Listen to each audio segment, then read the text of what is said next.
and welcome to Super Sunday. Happy Sunday. Hello, I'm Elaina, Sister Elaina.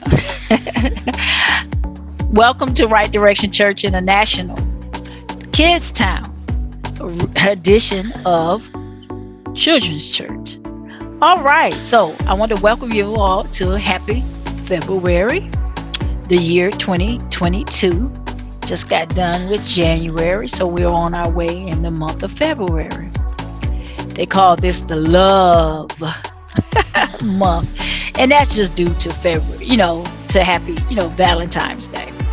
So it kind of fits around our theme that we're talking about this month in Kids Town. And our theme this month is talking about show others that they matter. And that is another way of saying, we have this thing where we love to say, I love you, but love is an action word. So that goes right along with what we're talking about today in showing others that they matter. Our today's story is By Your Side. Jesus talks with a woman from Samaria from the book of John, the 4th chapter, verses 1 through 30, as well as 39 and 42. And again, our bottom line is showing others that they matter. I think is very important in this time that we're living in, that we show the love of God to others who may not know who God is. But I'm going to let you sit back and enjoy the story today. And then we'll come back and we're going to talk about how did Jesus show others that they matter. All right. I'll see you in about 20 minutes. Okay. All right.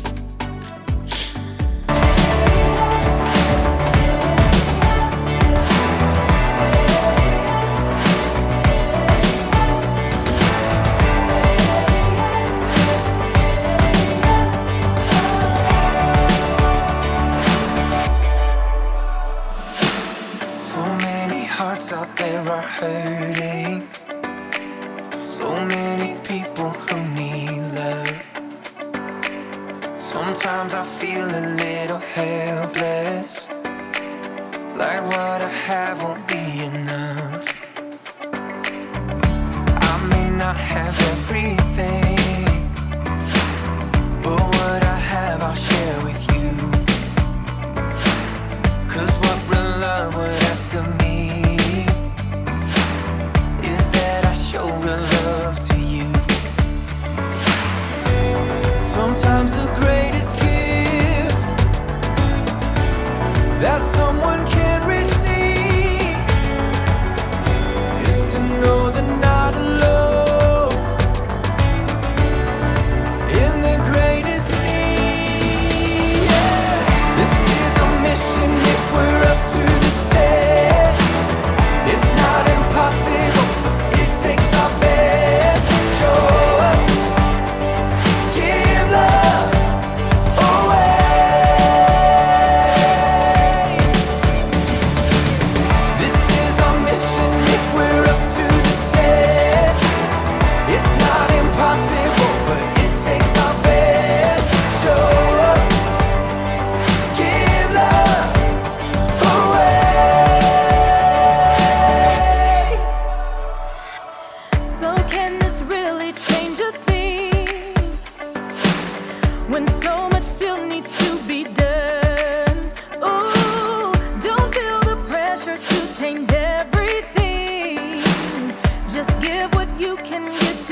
to my neighborhood, everybody!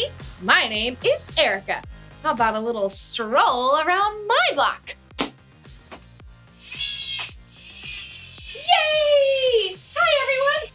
I don't know about your block, but mine is filled with smiling faces who always stop and say, hello! Hello, neighbor. Oh, hello, Erica. How are you? I'm great. Hello. Oh, hi. Hi, neighbor. How are you? Hello, Erica.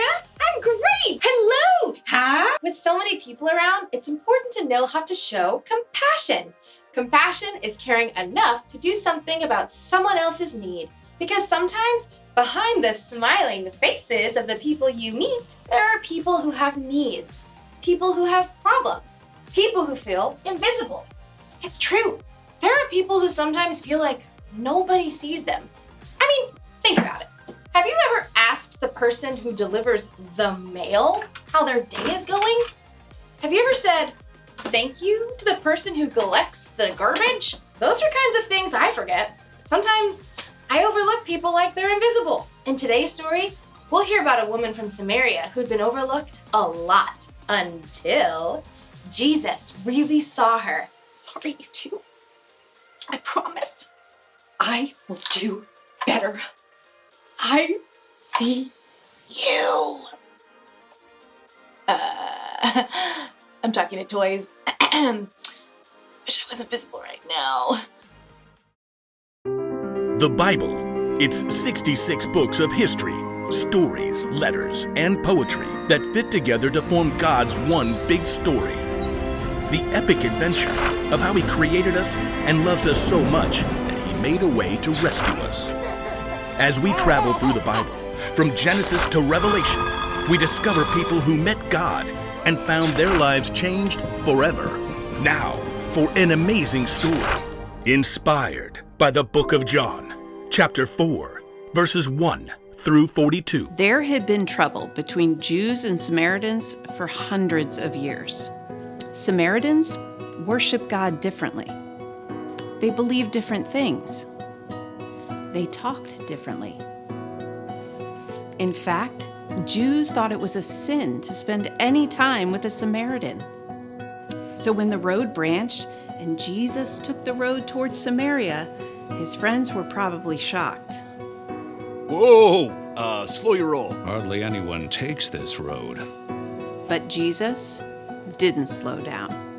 Jesus! It looks like he's planning to go right through Samaria. Oh boy. The day grew hot as Jesus and his friends trudged through Samaritan territory. They finally reached the town of Sychar. We'll rest here. Isn't this Jacob's well from way back when? Think so. More than 1,000 years ago, Jacob had dug this well, and it was still called by his name. Jesus, you look pretty tired. Yeah, you wait here. We'll go into the town and get some food. Hopefully we don't have to talk to any of these people. Exhausted, Jesus sank down onto the bench beside the well. The sun beat down. He was thirsty, but he had no bucket to draw water from the well. Soon, a Samaritan woman arrived at the well. Few women came to draw water in the heat of the day, so it's likely that she was avoiding the other women of the town.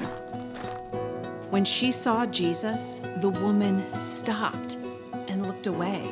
Men rarely spoke with women in public, and a Jewish man would never be seen with a Samaritan woman. Will you give me a drink? The woman nearly dropped her bucket as she stared in amazement at Jesus. You are a Jew. I'm a Samaritan woman. How can you ask me for a drink? You do not know who is asking you for a drink. If you did, you would have asked him. He would have given you living water. Sir, you don't have anything to get water with. Where can you get this living water? Our father Jacob gave us the well. Are you more important than he is? Everyone who drinks this water will be thirsty again, but anyone who drinks the water I give them will never be thirsty. In fact, the water I give them will become a spring of water in them. It will flow up into eternal life. The woman wasn't sure what to make of Jesus' words, but she did know how tired she was of coming every day in the heat of the day to get water, of hiding from her neighbors who talked behind her back. Sir, give me this water, then I will never be thirsty, and I won't have to keep coming here. Go, Get your husband and come back. This request made sense because at that time, it was unusual for a man and woman to talk alone. I have no husband. Jesus already knew this. In fact, Jesus knew everything about the woman's life, even the pain she held in her heart. You're right when you say you have no husband. In fact, you've had 5 husbands, and the man you live with now is not your husband. Once again, the woman stared at Jesus in wonder. Sir, I can see that you are a prophet. Our people have always worshipped on this mountain, but you Jews claim that the place where we must worship is in Jerusalem. A new time is coming. In fact, it's already here. True worshipers will worship the Father in the Spirit and in truth. They are the kind of worshipers the Father is looking for. The woman felt as though her head was spinning. I know that the Messiah is coming. When he comes, he will explain everything. Jesus looked directly into her eyes. The Messiah you're talking about? That's me. I'm he. Those words settled deep into the woman's heart. She knew they were true, and that this truth was bigger than all the messiness, confusion, and sin in her own life. Jesus, we got some bread and honey.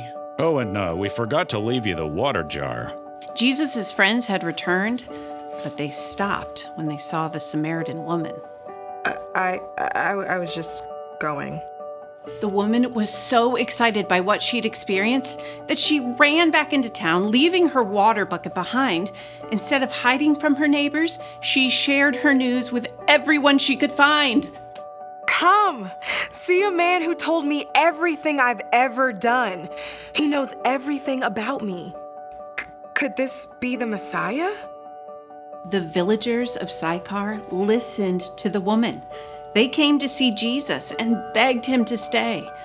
For 2 days, Jesus spent time with the Samaritans, something that would have been shocking to other Jews. And many of the Samaritans believed in him. We know this man really is the Savior of the world. Even though the Samaritan woman had made wrong choices and been rejected by others, Jesus chose to talk with her. He made it clear that no matter what she'd done or how she'd been treated, that she mattered to him, and so did all the other Samaritans.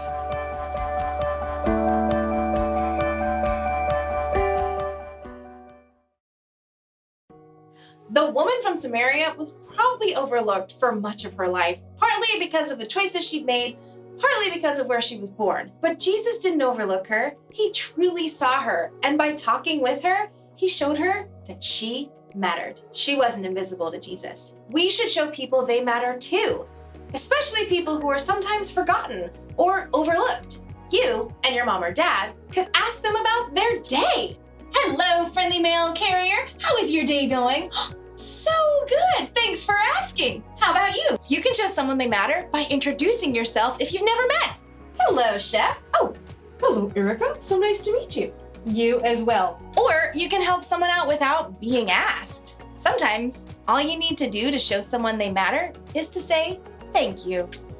Oh, Mr. Garbage Man. Yes? I just wanted to say thanks so much for keeping our neighborhood so clean. Oh, no problem. So be on the lookout for people who might feel invisible. Right. It could be the new kid at school, or someone who's shy. Right. Or someone who might seem a little different. If you've ever felt overlooked, then you know how important it is when someone reaches out to show you that you matter. That's the one thing to remember today. Show others that they matter, because no one likes to feel invisible. Right? Right. You're so great, little Erica. Thanks, big Erica. Okay. See you next time. Oh, wait. Sorry. It's okay. Okay, let's go. Bye.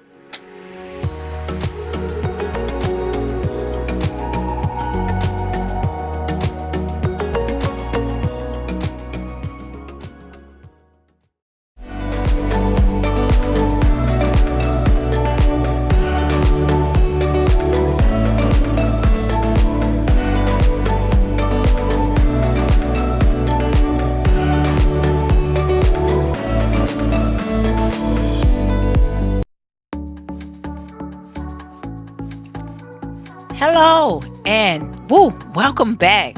Wasn't that an amazing story? How Jesus was able to go to a town that most Jews didn't go to because they didn't want to be bothered. They didn't want to have anything to do with the Samaritans. And Jesus was like, nah, that's not my style. That's not how I operate. I'm going in. I'm going to the place that people don't want to go. People don't want to go visit. Jesus said, you know what? I got this. Walked into that town, sat at the well, and was able to meet a woman who, guess what? Needed to know that she mattered. Wasn't that amazing? That Jesus knew exactly where to go and who he was going to run into and why he was doing that. And through him, Jesus, talking to that young lady, she was able to go and spread the news, talk about who Jesus was, and guess what? Brought back more people. And more people wanted to know who Jesus is. And more people got happy and excited about Jesus. Woo! Isn't that something? How when you show compassion to one person, you don't know what that one act of showing love could do to that person, to their family. You could bring a whole heap of people to know who Jesus is by your one act of showing compassion. I thought that was amazing, that you could do something that one small smile, one small hello, how you doing today? Are you okay? Oh, okay. All right. That one small act showed the world that Jesus is real. He is the real deal.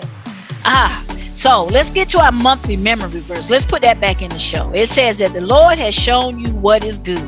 Lord told you what is good. He already showed you. He told you what he required of you. You must act with justice. You must love to show mercy. And you must be humble as you live in the sight of your God. Micah, the 6th chapter, verse 8.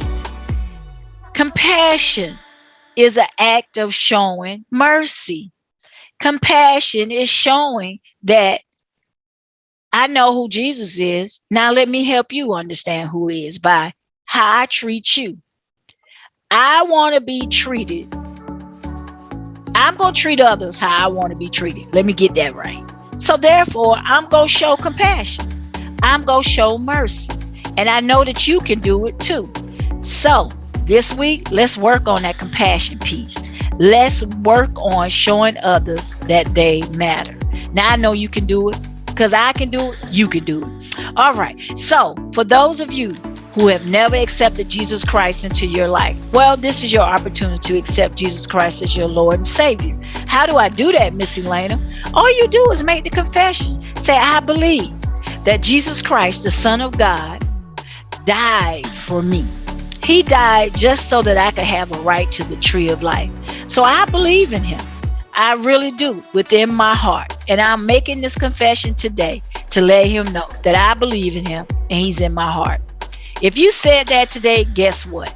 You are a part of God's kingdom. Woo! Just that easy, by making that confession and believing that Jesus Christ died for you.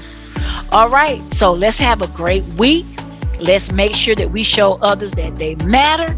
And remember, I'm going to treat people how I want to be treated. Yeah, that's what compassion looks like.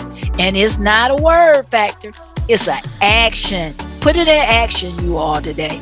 And so that God can say, woo, that's my girl. Yep, that's my boy. All right, talk with y'all soon. All right, bye-bye.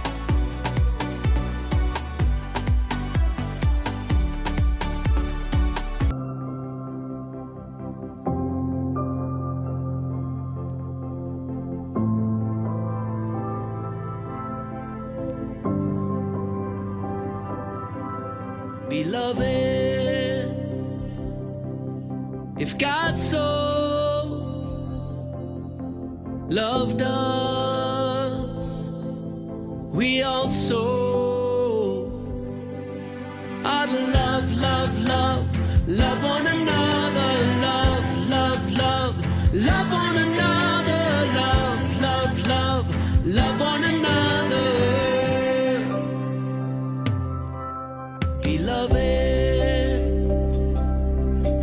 If God so loved us, we also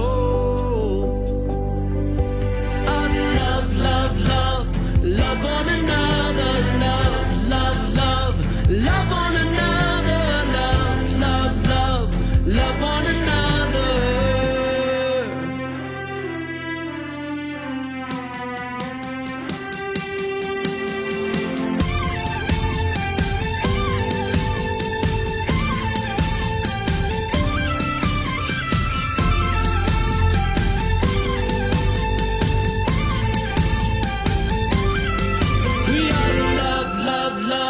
Love one another, love, love, love, love one another, love, love, love, love one another, love, love, love, love one another, love, love, love, love one another, love, love, love, love one another. 1 John 4:11.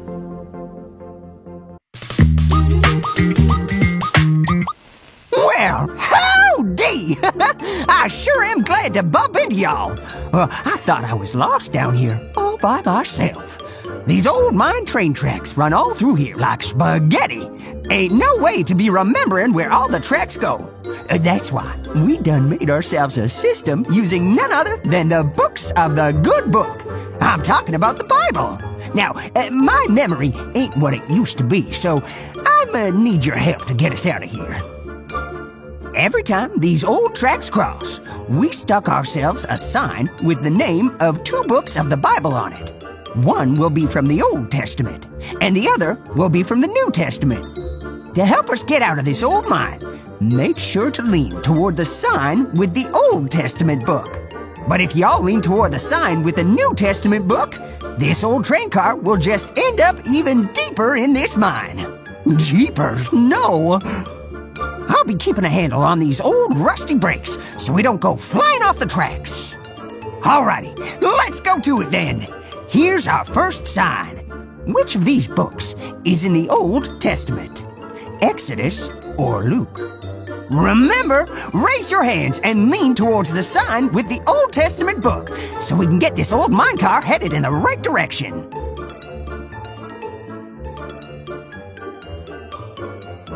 Well, paint me yellow and call me a gold nugget. We might be getting out of this mine today. You're right. Exodus is in the Old Testament. Good work. Oh, I think we've got another sign coming up. Which of these books is in the Old Testament? Revelation or Genesis?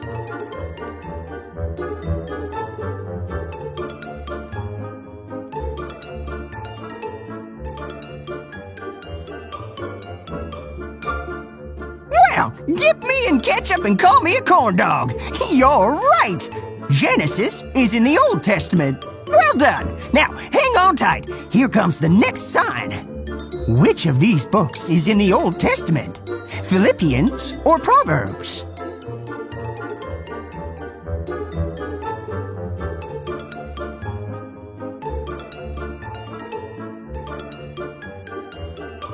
Well, cover me in butter and call me a biscuit.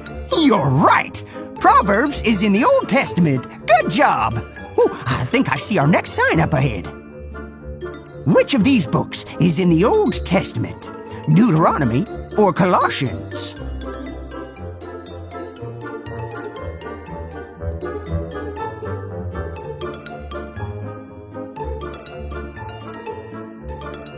Well, stick me in the dirt and call me a tater. You're right.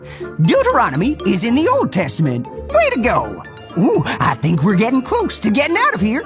Here comes the next sign. Which of these books is in the Old Testament? Daniel or Matthew?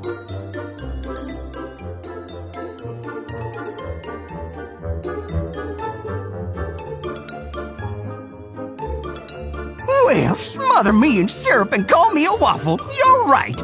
Daniel is in the Old Testament. Oh, I think we've just got this one last turn to make, and we'll be out of here. Which of these books is in the Old Testament? Esther or Romans?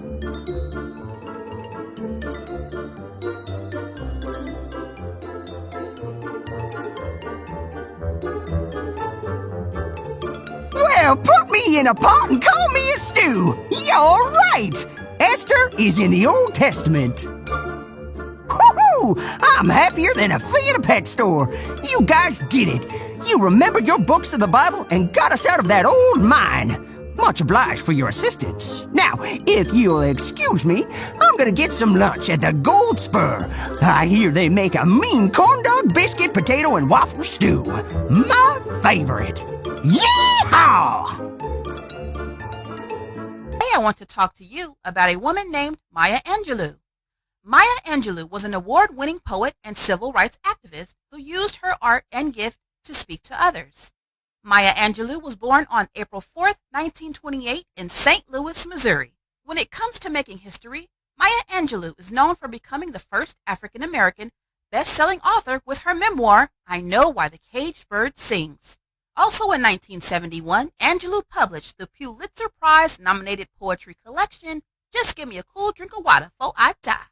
Maya Angelou even recited her poem on the pulse of morning at the 1993 inauguration of then-President Bill Clinton.